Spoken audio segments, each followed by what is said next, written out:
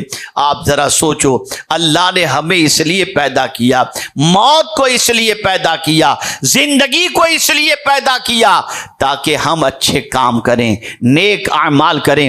Purpose of life یہ ہے کہ اس دنیا میں اچھے کام کرو تاکہ جہاں سے آئے ہو وہاں جب پلٹ کر کے جاؤ تو تمہاری زندگی وہاں کی خوشگوار گزر سکے۔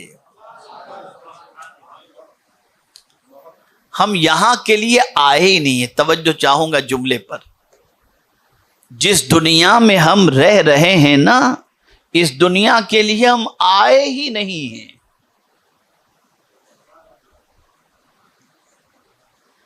یہ ہمارا مسافر خانہ ہے، گھر نہیں ہے۔ یہ دنیا مسافر خانہ ہے۔ مسافر خانہ کس کو کہتے ہیں؟ آئیں جائیں، لوگ آتے ہیں رکتے ہیں چلے جاتے ہیں، آتے ہیں رکتے ہیں چلے جاتے ہیں۔ مسافر خانہ کسی کا پرماننٹ ٹھکانہ نہیں ہوتا۔ کل کچھ لوگ تھے چلے گئے، آج ہم ہیں، ہم چلے جائیں گے، پھر کچھ لوگ آ جائیں گے۔ یہ دنیا مسافر خانہ ہے اور ہم نے کیا سمجھ لیا؟ یہ پرماننٹ ریسیڈنس ہے ہمارا، پرماننٹ ہمارے لیے رہنے کی جگہ ہے۔ نہ، یہی سب سے بڑی غلطی ہے۔ سب سے پہلے تو یہ سوچ بناؤ، یہ فکر بناؤ کہ ہم جس زمین کے اوپر ہیں، جس دنیا میں، یہاں ہم پرماننٹ رہنے کے لیے نہیں آئے۔ یہ پہلے مائنڈ سیٹ کرو۔ جب یہ مائنڈ سیٹ ہو جائے گا تو ایک دوسرا سوال دماغ کے اندر آئے گا، تو پھر پرماننٹ کہاں رہیں گے؟ اگر یہ ٹیمپرری جگہ ہے تو ہے کوئی پرماننٹ جگہ؟ تو قرآن کہتا ہے ہاں، اگر ایمان پر خاتمہ ہوا تو جنت تمہاری پرماننٹ جگہ ہے، وہ پرماننٹ جگہ ہے۔ آپ جانتے ہیں، میں ایک آیت کریمہ پڑھ رہا تھا کل، رونگٹے کھڑے ہو گئے۔ آج کل لمبے لمبے ٹاور بن رہے ہیں اور بڑے اٹریکٹیو بن رہے ہیں، اس کی ایڈ آتی ہے، اس کے ریٹ بڑے زیادہ ہوتے ہیں، اور آدمی للچائی ہوئی نظر سے اس ٹاور کو دیکھتا ہے اور سوچتا ہے کتنے خوش نصیب ہوں گے وہ لوگ جو اس کے سب سے ٹاپ فلور پر رہتے ہوں گے۔ اب قرآن کیا کہہ رہا ہے سنیے۔ زمین کے اوپر گارڈن، زمین کے اوپر جتنے بھی پہاڑ اور زمین کے اوپر جتنی بھی یہ عالیشان عمارتیں ہیں، اے اللہ تو نے کیوں یہ سب بنانے کے لیے کہا، اور یہ کیوں بنی؟ یہ اتنا ڈیکوریشن زمین کے اوپر کیوں؟ اللہ فرماتا ہے اِنَّا جَعَلْنَا مَا عَلَى الْأَرْضِ زِينَةً لَهَا، جو کچھ زمین کے اوپر ہم نے بنایا وہ ان کے لیے زینت کی چیز تھی، آنکھوں کو بھانے والی چیز، اٹریکشن والی چیز۔ لیکن یہی وہ چیز ہے جس چیز کے اندر انسان گم ہو کر، توجہ چاہوں گا جملے پر، چیزوں میں گم ہو کر چیزوں کو پیدا کرنے والے کو بھول جاتا ہے۔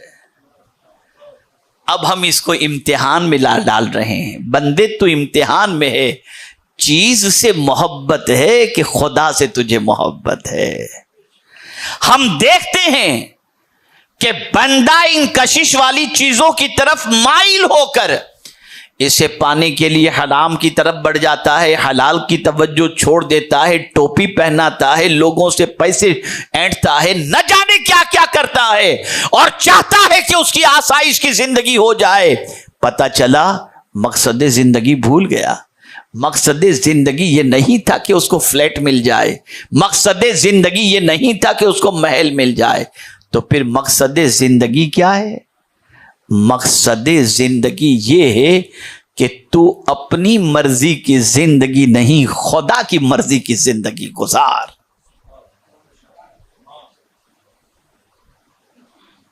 یہ ہے مقصد زندگی۔ وَمَا خَلَقْتُ الْجِنَّ وَالْإِنسَ إِلَّا لِيَعْبُدُونَ، جن اور انسان کی تخلیق کا مقصد اللہ کی بندگی کرنا. دیکھیے لفظ بندگی پر میں آ رہا ہوں. یہاں بھی سوچ نے بڑا دھوکہ کھایا. ہم نے سوچا کہ بندگی صرف مسجد ہی کے اندر، بندگی صرف رمضان کے اندر، بندگی صرف مکہ مکرمہ اور مدینہ منورہ پہنچ کر. بازار میں بندگی نہیں، پارکوں میں بندگی نہیں، تجارت میں بندگی نہیں. اللہ اس لیے پیدا کیا ہی نہیں کہ تم خالی مسجد کے مسلمان رہو.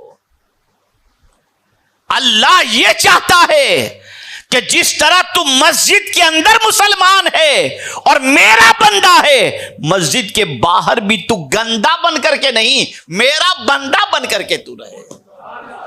ہمارا حال یہ ہے کہ بس 15 منٹ کے لیے بندہ بن جاتے، پھر گندے بن جاتے ہیں، پھر گندے بن جاتے ہیں. یہ پرپز آف کریشن نہیں ہے. پرپز آف لائف یہ ہے اس کے بندے بنو، اس طریقے کے بنو کہ وہی کھاؤ جو وہ کھلائے، وہی پیو جو وہ پلائے، وہی کرو جو وہ کرنے کا تمہیں حکم عطا فرماتا ہے. اسی لیے اللہ نے تمہیں یہاں پر پیدا فرمایا ہے. مقصد زندگی اللہ کی بندگی، اسی کی بات مانو، نفس کی بات نہیں. ہم کہتے ہیں ہم خدا کے بندے ہیں، مانتے نفس کی ہیں، مانتے شیطان کی ہیں، اور کہتے ہم اللہ کے بندے ہیں. اب آئیے میں آپ کو بتاؤں. حضرت ابراہیم ابن ادہم رحمت اللہ تعالی علیہ نے ایک غلام کو خریدا اور پھر اس غلام سے آپ نے فرمایا کیا کھائے گا. بندے کے معنی بھی غلام ہی ہوتے ہیں، بندے کے معنی بھی غلام ہی ہوتے ہیں. انہوں نے ایک غلام خریدا. غلام سے پوچھا کیا کھاؤ گے؟ کہا مالک جو آپ کھلا دیں. کیا پہنے گا؟ مالک جو آپ پہنا دیں.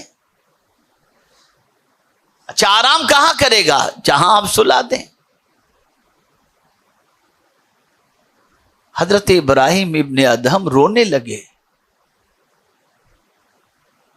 غلام نے ڈر کر کے پوچھ لیا کہ حضور کہیں میں نے کوئی غلط بات تو نہیں کہہ دی جس سے آپ کا دل دکھا؟ کہا نہیں، مجھے تجھ سے بندگی سمجھ میں آئی. تو میرا غلام ہو کر میری مرضی کا اتنا خیال رکھتا ہے، میں خدا کا بندہ ہو کر خدا کی مرضی کی فکر نہیں کرتا. ہم نے کبھی خدا کی مرضی جاننے کی کوشش کی؟ ہم تو بیوی کی مرضی دیکھتے ہیں، دوست کی مرضی دیکھتے ہیں، فلاں کی مرضی دیکھتے ہیں. کبھی اس خدا کی مرضی بھی ہم نے دیکھنے کی کوشش کی جس خدا نے ہمیں پیدا کیا ہے، جو ہمیں روزی دے رہا ہے، جس نے ہمیں زندگی دی؟ کبھی ہم نے یہ جاننے کی کوشش کی اسے کیا پسند ہے؟ نہیں نہیں نہیں. معاذ اللہ، ہمارا حال تو یہ ہے جو اسے پسند وہ ہمیں ناپسند، اور جو اسے ناپسند وہ ہمیں پسند. پکچر دیکھنا اسے ناپسند، مسلمانوں کو پسند. گندی پکچریں دیکھنا اس کو ناپسند، مسلمانوں کو پسند. ٹائم پاس کرنا اس کو ناپسند، مسلمان کو پسند. عیاشی کرنا اس کو ناپسند، مسلمان کو پسند. جوا کھیلنا اسے ناپسند، مسلمان کو پسند. حیرت کی بات تو یہ ہے، کہتے ہیں کہ ہم خدا کے بندے ہیں اور خدا کی پسند کی فکر ہی نہیں ہے.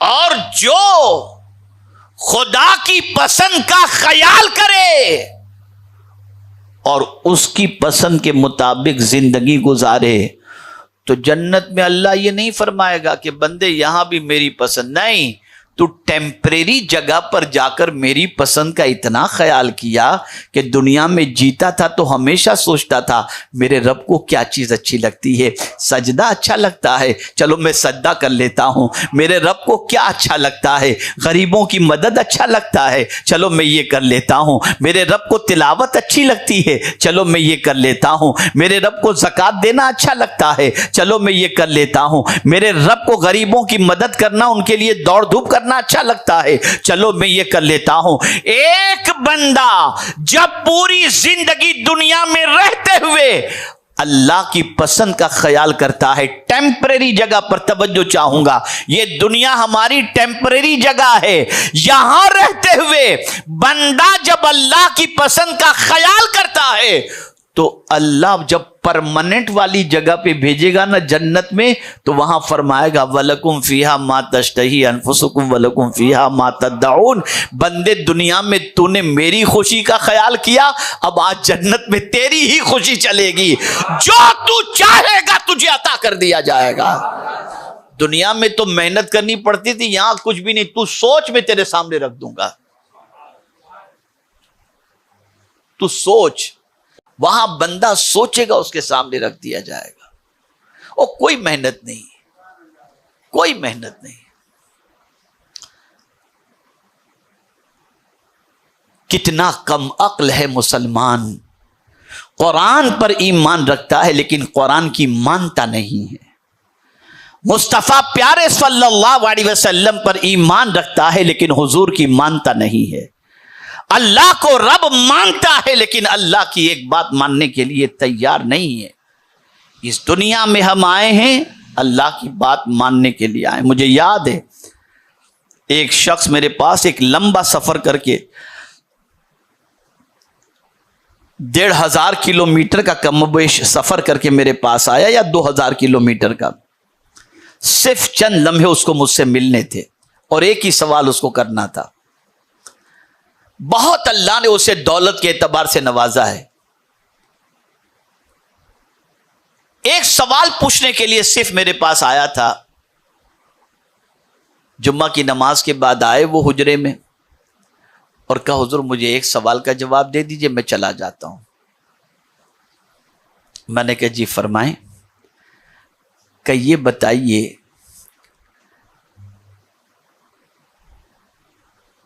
کہ ہم اس دنیا میں کیوں آئے؟ وہی سوال۔ میں نے کہا ایک ہی جملے میں جواب دیتا ہوں، ہم اس دنیا میں اس لیے آئے کہ ہماری آخرت کو ہم بہتر کر سکیں، اس دنیا کو بنانے کے لیے اس دنیا میں ہم کو بھیجا گیا۔ اب عقل مند انسان وہ ہے جہاں پرماننٹ رہنا ہے، اس دنیا میں رہ کر کے وہاں کی تیاری کرے، وہ وہاں کی فکر کرے۔ اب آئیے جس آیت کی تلاوت کا میں نے شرف حاصل کیا، یہ زمین کے اوپر جو چیزیں اللہ نے زینت بنائی آزمائش کے لیے، اور پھر ان زینت والی چیزوں کو کتنا اچھے انداز سے سمجھا دیا۔ وَإِنَّا لَجَاعِلُونَ مَا عَلَيْهَا صَعِيدًا جُرُزًا۔ اللہ اکبر۔ اللہ فرماتے یہ جو زمین کے اوپر زینت کی چیزیں نا، سب کو میں پلین کر دوں گا، مٹی ختم، کوئی چیز نہیں رہے گی۔ ارے تو کہاں جا رہا ہے بندہ؟ وہ چیز جسے پروردگار ختم کر دے گا اس کی کشش میں تو جا رہا ہے۔ اور جنت بھی کیا ختم ہوگی؟ تو اللہ فرماتا ہے نہیں خالدین فیہا ابدا، اس میں تو ہمیشہ رہے، ختم ہونے والی چیز نہیں۔ یہاں ایک بات عرض کروں، ایک صاحب نے بہت خوبصورت بنگلو بنایا، بہت خوبصورت۔ اب ظاہر سی بات ہے کہ جب آدمی بہت اچھا بنگلو بنا لے تو چاہے گا کہ ہر کوئی آئے اور تعریف کر کے جائے۔ کرٹن بھی بڑے اچھے، فرنیچر بھی بڑا زبردست، سب کچھ بہت ویل سیٹ۔ دعوت کی لوگ آئے، ہر کوئی تعریف کر رہا ہے، کیا میچنگ کا کلر ہے، کیا پی یو پی ہے، کیا ڈیکوریشن ہے، کیا لائٹنگ ہے، کیا نل ہے، سب تعریف کرتے کرتے ماشاءاللہ گئے، کھائے پیے اور چلے گئے۔ اس کے دل میں خیال آیا کہ اپنے علاقے میں ایک بزرگ رہتے ہیں اللہ والے، ذرا ان کو بھی بلا لیا جائے، ان کے قدم پڑ جائیں تو اور اچھا ہو۔ گیا بلانے کے لیے. بس یہ آخری بات میں عرض کر دوں, گیا بلانے کے لیے تشریف لائے, قدم رکھا انہوں نے بنگلے کے اندر, دیکھا, کہا بیٹا جاؤ اب.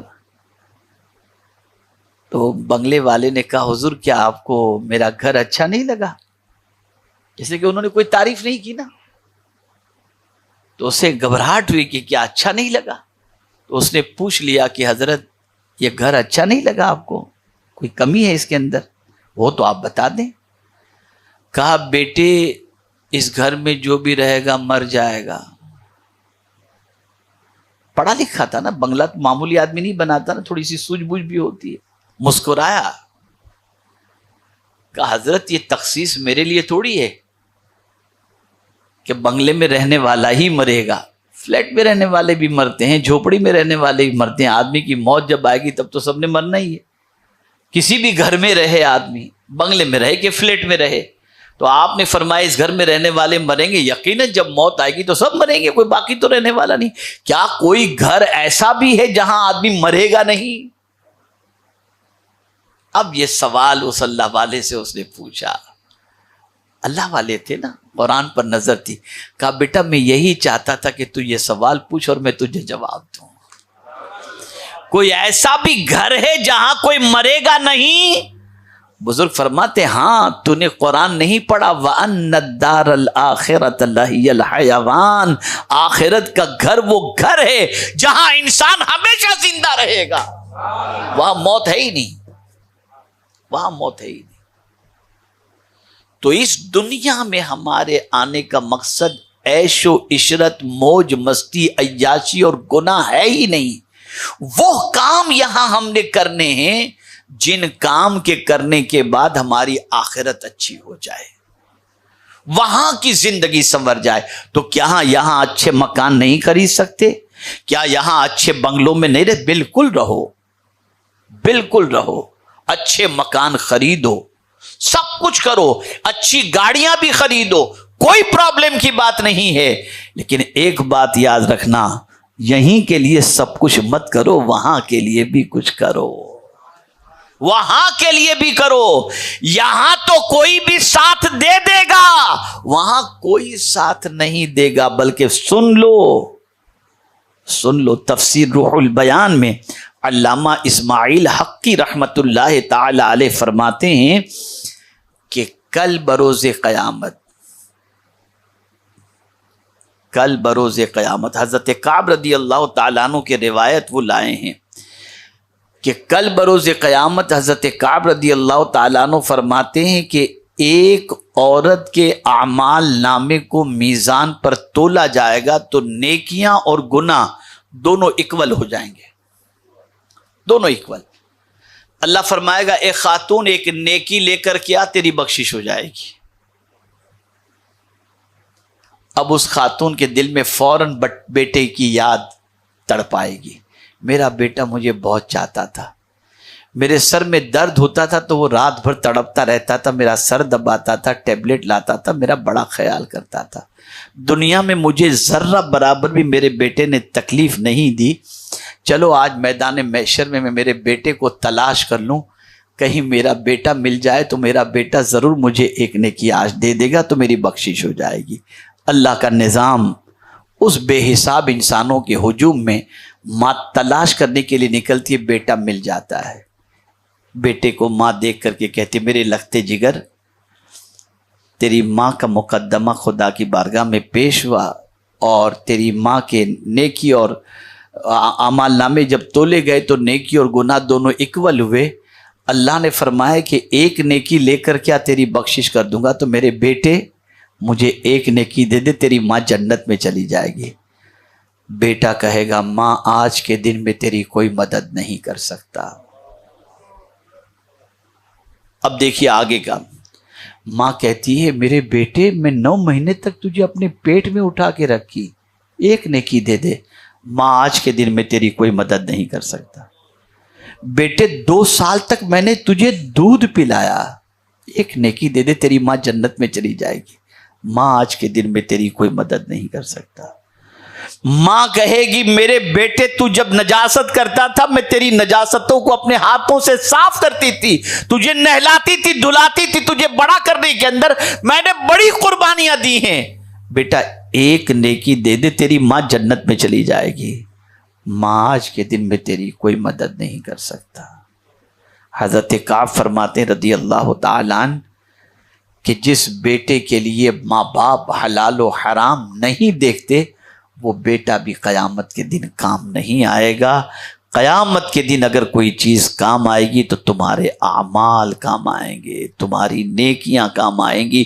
اس لیے تم دنیا کے اندر رہ کر آخرت کی تیاری کرو تاکہ قیامت کے دن تمہاری نیکیاں تمہاری نجات کا سامان بن سکیں۔